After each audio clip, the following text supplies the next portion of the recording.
home brothers. So we talked about the 911 thing and how it happened and what was my experience.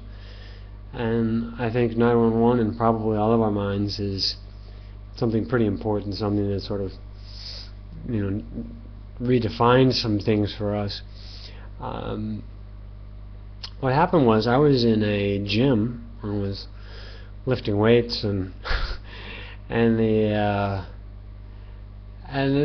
they all, the Chinese came at me with the juice papers, and on the juice papers there was that still photo of the big explosion of the airplane going into one of the buildings, and they said, "Oh, it's horrible." And on the headlines it said it's like 50,000 people dead. And in the days following, there were reports in Chinese, like Bin Laden says he didn't do it, and such things like that I remember. And my first impression was, oh, Arabs are pissed off at Americans. Of course they are, because Americans and everything that America represents, they're going after and abusing Arab, I don't know what you call it, lands, maybe Arab sands, and all their camels and stuff. And so that's what I thought. I thought it made sense. It was alright. And then came, what was it, about 2004, YouTube was pretty big. It wasn't blocked in China at the time, and then they had a video of the buildings exploding. When I watched that, it was totally different from seeing the photos. It was like, what? Because obviously the things are just exploding like crazy. And then it occurs to you to look into things, and you have two paths. You can either decide, well, everyone's going to say you're crazy, and you'll say what you honestly think, or you lie like everybody else, and you're considered normal. And I chose the former. I said, no, if everybody's going to say I'm crazy, that's fine, but even just on the evidence of the video itself, like the video of the buildings exploding, I think honest people will say, yeah, it's exploding. It's like, not just one bomb, but many bombs in a specific sequence. And later on, I forwarded the video to our friend Ingar. He runs the European Snooty Cult in Shanghai, and Ingar flipped out. I mean, he'd never seen the video before. I didn't explain the video. I just simply sent it to him and said, you have to see this, right? And when he saw that, his head was reeling, just like mine was, but maybe even more, because he has a lot of specific issues he wants to deal with in Norway, and it changed his worldview about political events, especially bombs and operations. What is a false flag operation, and how does it all work, and why do governments do this, and something we white people have to learn, and something really has to slap us in the face to say, this is how wars get started, this is how Daddy Warbucks gets his warbucks, and you start looking at things a lot differently. So, being a Norwegian, he has contacts in the Norwegian government, and we wrote 2 nominations 2 years in a row. I think it was 2008 and 2009 for David Ray Griffin, who was a very nice Christian man, very clean, very well spoken, and the things he talks about with 911 are more on a spiritual level and less on a political level. So it's true he doesn't talk much about Jews, if at all. That's probably how he's protecting himself. But his contribution is big, and we thought he was a very realistic candidate for the Nobel Peace Prize. And so he was nominated by us physically. I wrote the letter, and then Ingar sent it along, 2008 and 2009.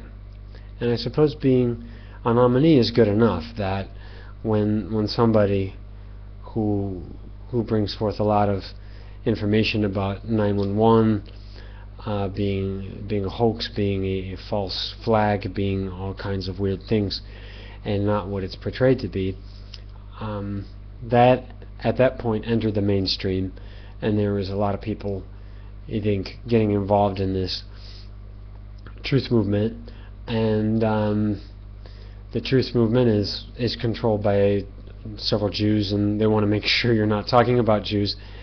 And I sort of proved that to Ingar because I was going to write the letter, but let's ask 911 Blogger to write the letter. And they wouldn't. They refused to do it.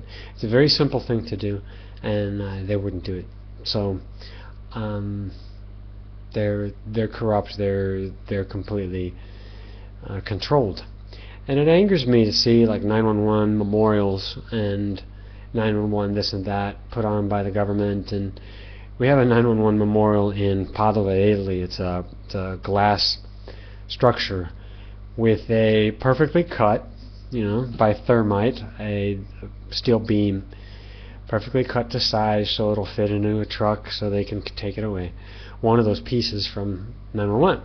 I think they put this piece and this evidence in Italy because Italians don't really have a consciousness. They're not really focused on the issue so much. The monument in the first place is out of place because Italians don't care. They just don't really care, and then and they really shouldn't.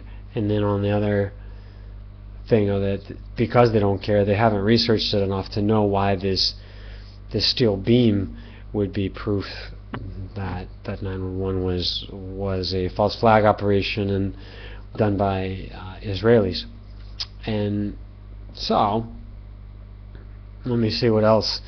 In Padova, Italy, the youth and the communists and whoever, they like to get some stones and smash up that glass monument during the night, and it's pretty badly smashed up, and then I would love to throw a stone at it myself, So it's because what the government is doing is they're pretending to commemorate the victims when most of the victims cannot get any kind of restitution, cannot get any kind of help.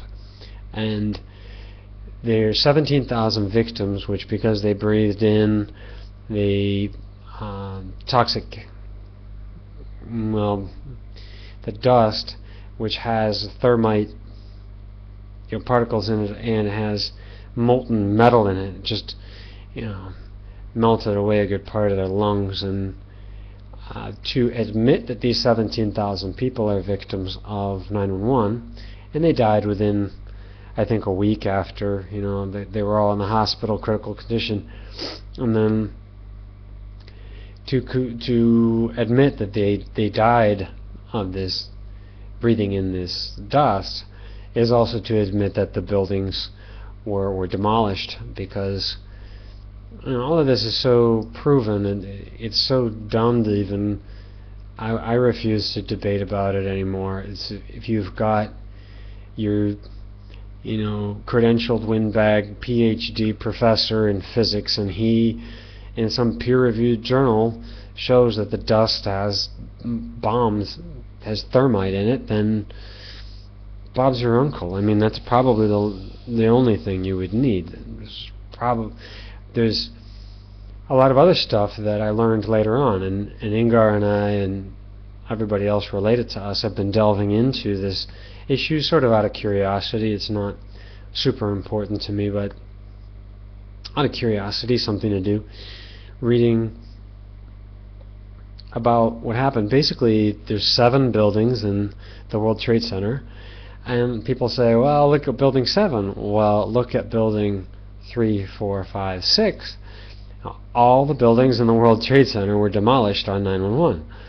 And it's so amazing that they could do that in front of the public eye like that, and with cameras and cell phones and all the other things that we have to our disposal, that they could get away with demolishing 7 buildings on one day, and then saying essentially that the two planes, the second one being sort of a tenuous one, two planes, took it all down. It's a pretty amazing lie and a pretty amazing thing, and that people are still upholding. Like my current stepfather, he still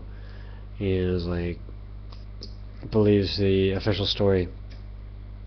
And so, what is the official story? The official story is always on Wikipedia, and Wikipedia has all your official stories.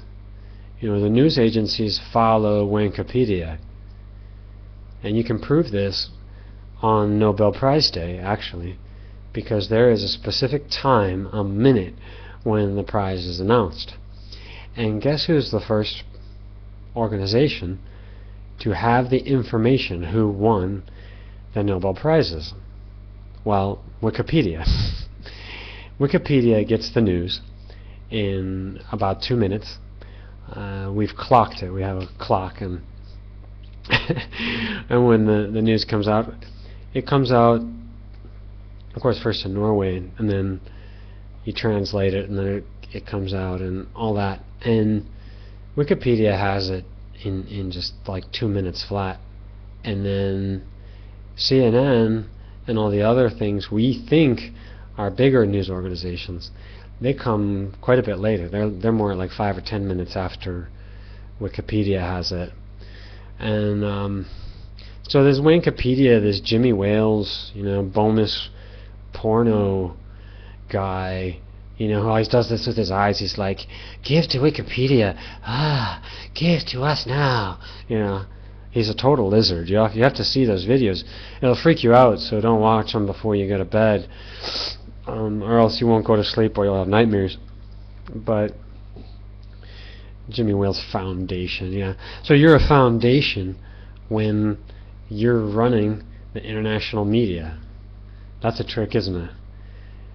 The first time that I saw them doing this fundraiser thing, it's hilarious. They wanted $6 million. The magic Talmud number right there. Why $6 million? Why not $5,500,000 or $7 million? Or they want $6 million. And I took a screenshot of it. It's just, I keep it because it makes me laugh. It's so funny. The Jews and the 6 million number, they're so obsessed with it. And now they want bigger and bigger numbers. They keep going for more and more. But I wonder what kind of a degenerate you'd have to be to, where is your mind that you would think that it's a real organization, and that you would send cash through PayPal to Wikipedia. I mean, what? I mean, look at that thing. Look at that.